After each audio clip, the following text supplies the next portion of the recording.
All right, so you probably read the title and you're like, yo, what is Ka talking about? Making my dream tower defense game? What does that even mean? I'm not making my own game, okay? Let's get that out of the way.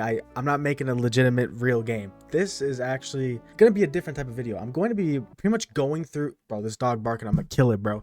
I'm pretty much going to be going through all the popular anime tower defense games, and I'm going to be taking my favorite aspects from them and then at the end kind of combine them into what my perfect anime tower defense game would look like. And I thought, it'd be kind of a fun video to make because, in the comments you guys can tell me what kind of things you prefer in a tower defense game or not. But yeah, so to get started, I actually made a list of requirements, or not requirements, more of a criteria of what I want to implement into my ideal tower defense game. First one is the UI for my imaginary perfect game. The next is the models, so obviously who has the best models, coolest looking models. Next would be the actual game modes / the gameplay.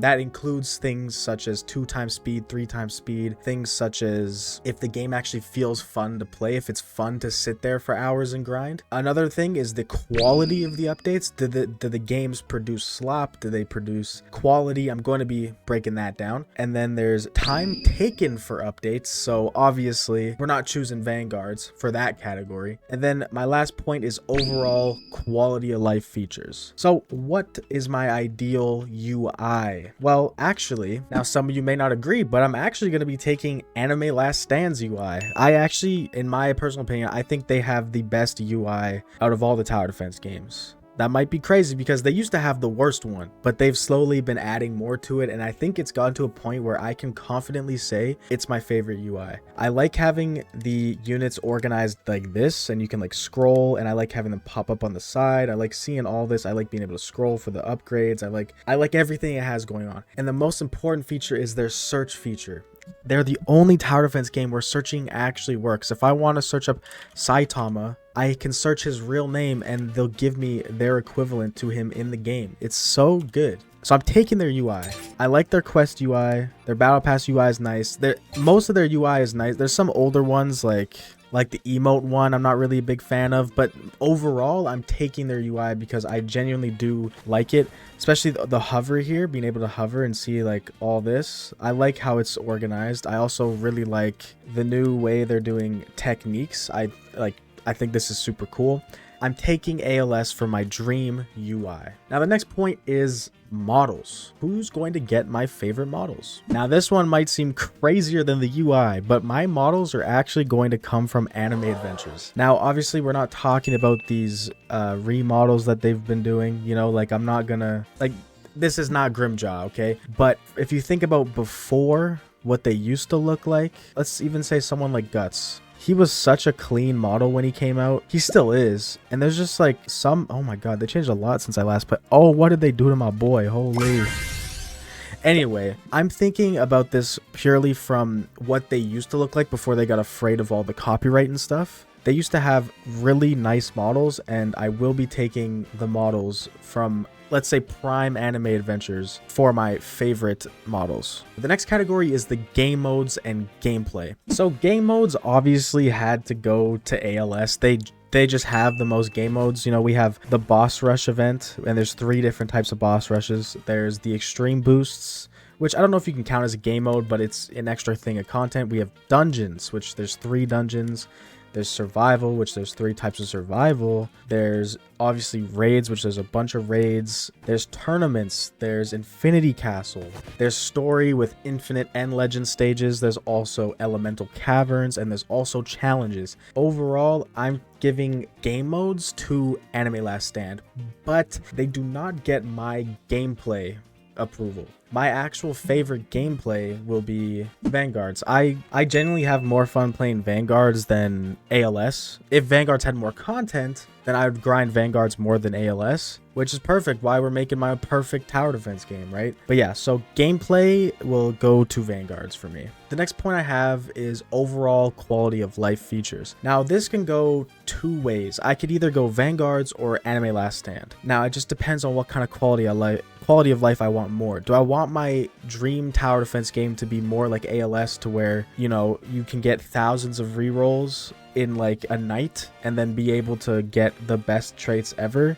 and then have my game be scaled based on the top 3 best traits? Or do I want something more like Vanguard's, where they're generous with their quality of life, but they still keep their game balanced? I think, honestly, I'm going to go with Vanguard's quality of life. And I'm going to be taking the pity system from ALS as well, where you can get certain items for pity and certain units as a pity as well. So you can complete the stages a certain amount of time, like 40, 50, 60, 70 times, and you can be guaranteed to get that item or that unit. I'm going to be stealing that from ALS as well for my perfect game. So the next point is time taken for updates. Now, I was gonna choose a game for this, and obviously I choose ALS because they take a week to update their game. But if I'm being realistic here in my imaginary game, you're not gonna be able to do what I want within a week's worth of time. So my perfect time frame is 2 weeks. I think 2 weeks is a nice amount of time to get like a nice quality update out, you know, with reasonable quality of life and stuff like that. So I'm gonna take 2 weeks. That's just on my own. It's not gonna even come from a game. My next point is quality of the updates. So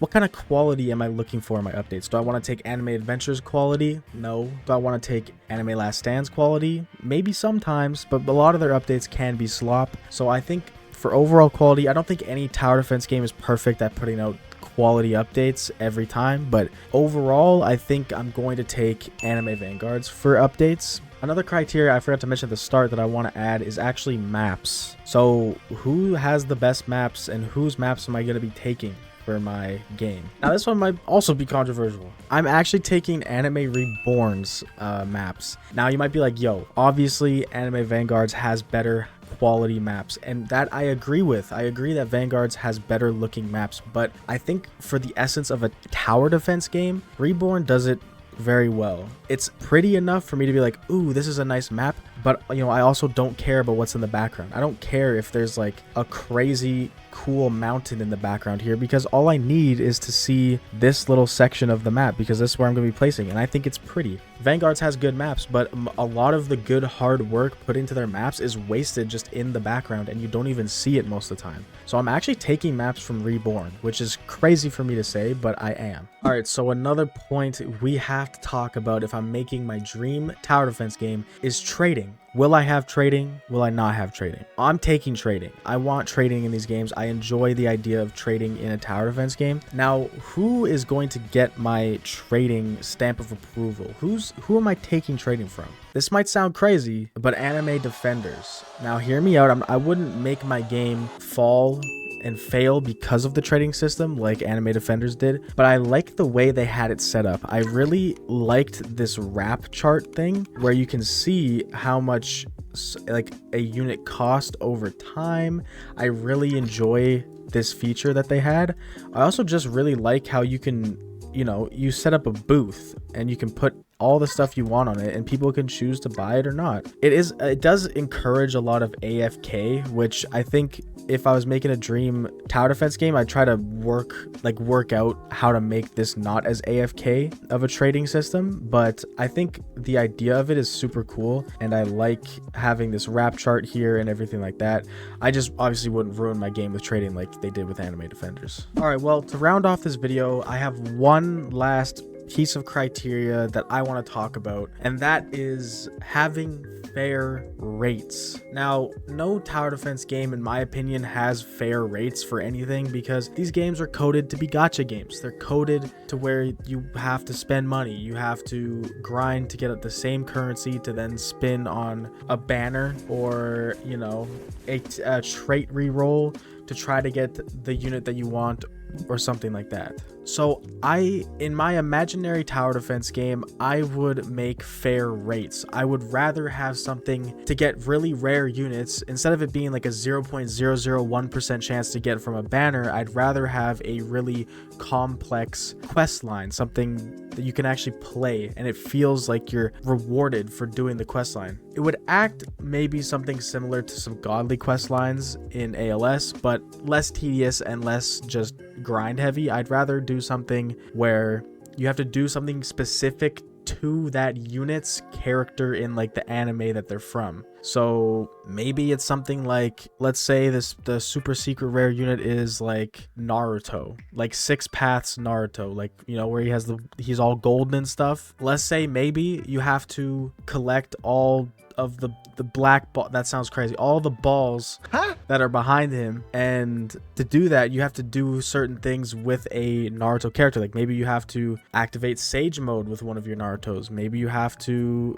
kill a specific boss. Like maybe you have to fight one of the Akatsuki. Maybe you have to fight a Taji. Like, you know, like I'd rather have a quest line like that for a super rare unit that takes more time and you actually have to put effort into learning what the unit is and where they're, like, what anime they're from, and it all kind of connects to who the unit is, instead of just having to roll on a banner for a 0.001% chance, which is just stupid in my opinion. But yeah, that's just the last point I wanted to add. I don't really know what game I'd take it from. I guess the closest thing would be Anime Last Dance, Godly, or Abyssal Trials. But yeah, that's gonna be the last point for the video. But yeah, that's the video. This was just a random video that popped in my head like literally 30 minutes ago, and I decided I want to make it. You guys may not like this video, and that's fine, because I just wanted to make it for fun. But if you stuck to the end, thank you so much. I want you to tell me down in the comments if there's any things you thought I missed about what's important about an anime tower defense game. I also want you guys to tell me what your favorite or what your perfect anime tower defense game would look like.